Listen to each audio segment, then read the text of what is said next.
Welcome aboard, everybody.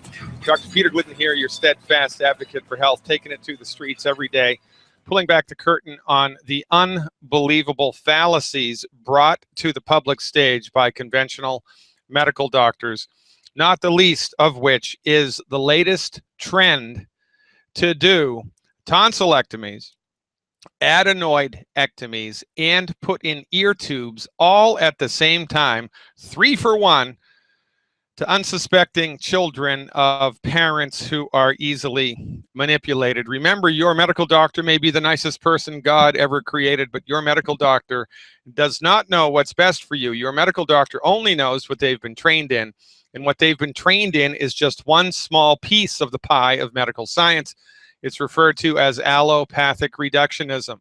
Allopathic reductionism argues that the human body is a bag of biochemicals waiting to break, and that once the bag does break, you cannot cure it, you cannot fix it, you can only patch it and manage the problem.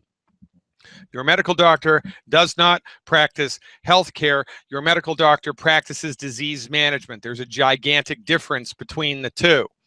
Your MD, by virtue of their training in allopathic reductionism, pharmaceutical centrist, reductionistic, Machiavellian medicine for a profit, lends them the notion, the foundation belief, that there is no soul, that there is no spiritual force, that the human body is a completely self-sustaining biochemical engine. Consciousness itself is a function of biochemistry. And when you're sick, your only options are to let the MDs march in with drugs and surgery, the intention of which is not to fix the problem, but simply to manage your symptoms. So we get children with chronic ear infections, chronic sore throats. What are we going to do? Well, if the check engine light in your automobile on the dashboard came on, what would you do? Would you take it to a mechanic and have them figure out the source of the problem and fix the source of the problem? Or would you simply reach behind the dashboard, snip the wires on the light, and continue to drive? Well, if you snip the wires on the light, guess what?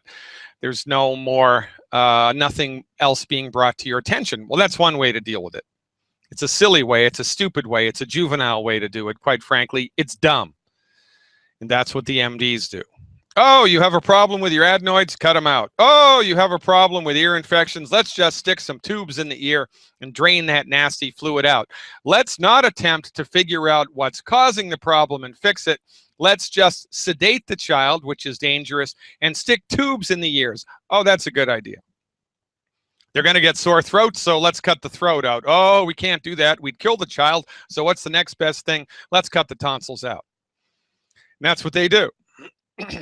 This is reductionistic medicine on steroids. 3 for 1. I don't know what the price point behind this trifecta of insanity is, but you can bet your bottom dollar it's not cheap.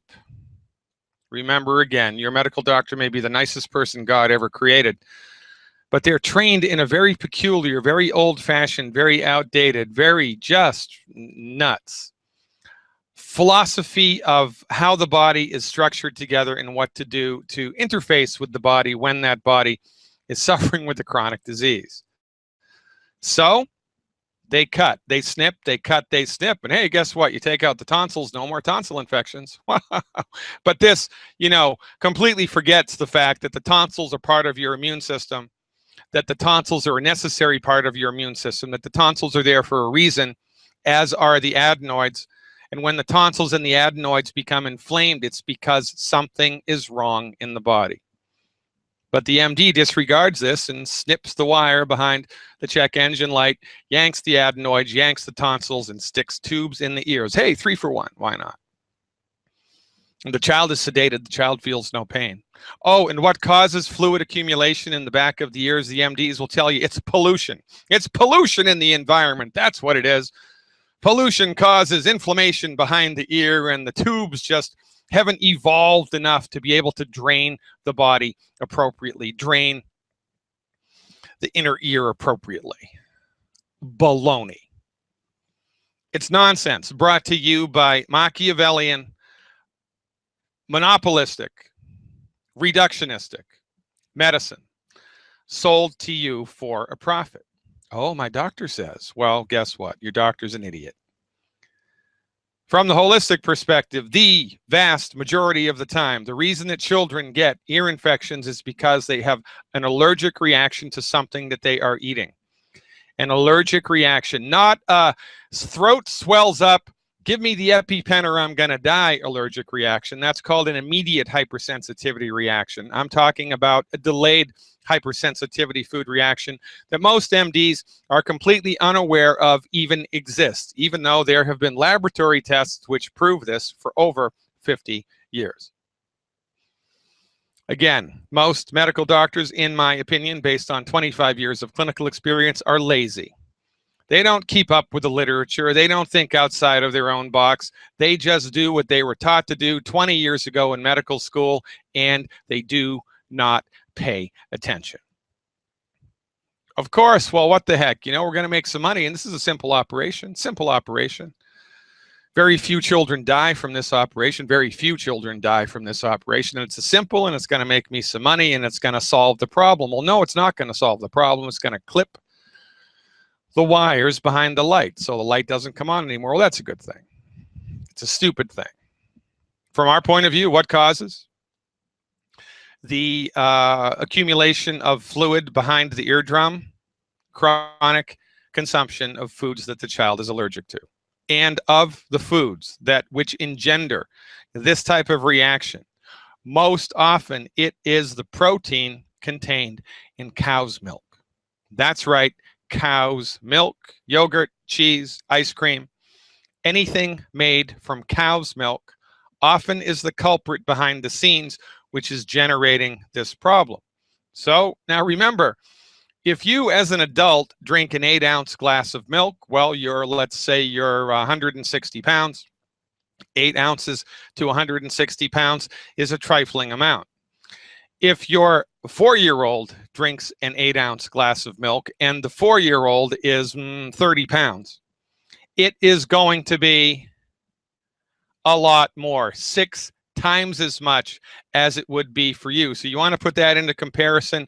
Drink 6 8-ounce glasses of milk. That's 48 ounces of milk. Drink 48 ounces of milk all at once and see how it makes you feel.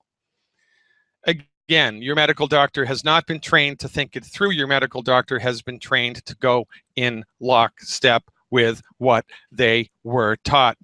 If you can make a little extra money doing it, all the better. Now, look, I'm not against making money. I'm not. But I am against making money by rolling out ineffective, ridiculous therapeutics, the intention of which is not to fix the flippin' problem, but simply to manage the symptoms.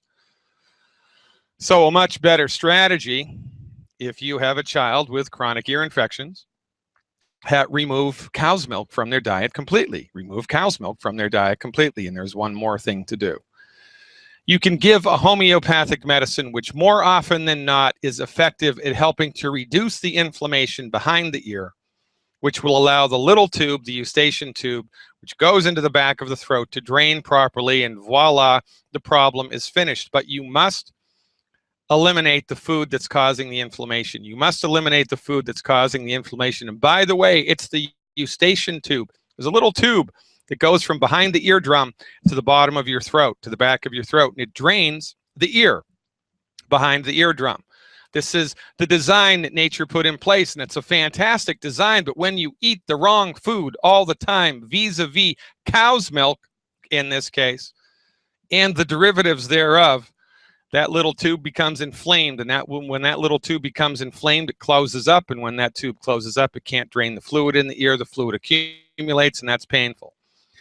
So rather than fixing the problem, the MD sticks a tube or two in the ears. You know how painful that is? It hurts. That's why they put the child under not local anesthesia, general anesthesia, which, by the way, is a crapshoot, which is why anesthesiologists have to pay the highest amounts of malpractice insurance, because when you put a biochemical soup, a pharmaceutical soup, into a human body to put that body to sleep. So the same holds true with tonsillitis and chronic sore throats, chronic swollen tonsils, chronic swollen adenoids. Do you have this problem because you have tonsils? No. You have the problem because your immune system is working. Your immune system has been attacked. Your immune system is overworked and underpaid. What causes chronic immune system irritation? Well, life in general. Consistent consumption of all the wrong foods also antagonize the entire system, which has a ripple effect on the immune system. But the single biggest culprit here is lack of nutrition, that the immune system needs to be strong and healthy. If your body is deficient in the nutrients that your immune system needs to be strong and healthy, is your immune system going to be strong and healthy? No, it's going to be weak and weak, unhealthy. So a little tiny virus comes along, a little tiny bacteria comes along, and it gains a foothold, not because you have a throat, not because you have tonsils or adenoids, but because your body was so weak that you were able to be taken advantage of by the microbial stress. And again, the MD's solution is to just cut the damn throat out and throw pounds of antibiotics into the body. Oh, that's a good idea. Let's just paint over the mold, folks. Can't see it anymore. Paint it over. Even use Glidden paint. Paint it over. Guess what? You're an idiot. Your MD's an idiot. Do not listen to the nonsense. The solution, from our point of view, eliminate cow's milk. Eliminate everything made from cow's milk from the child's diet, in addition to elimination of the 10 bad foods, which is a generic general recommendation for everybody across the board. Number 2, 1 healthy start pack per 100 pounds of body weight per month. Number 3, 1 capsule of Killer Biotic a day if you're under 50 pounds, 2 capsules of Killer Biotic a day if you're over. Get some colloidal silver, spray it into the eardrum, drop it into the ear canal, or spray it into the back of the throat every 2 hours while the child's awake. Voila, health returns, and you can fire your MD now.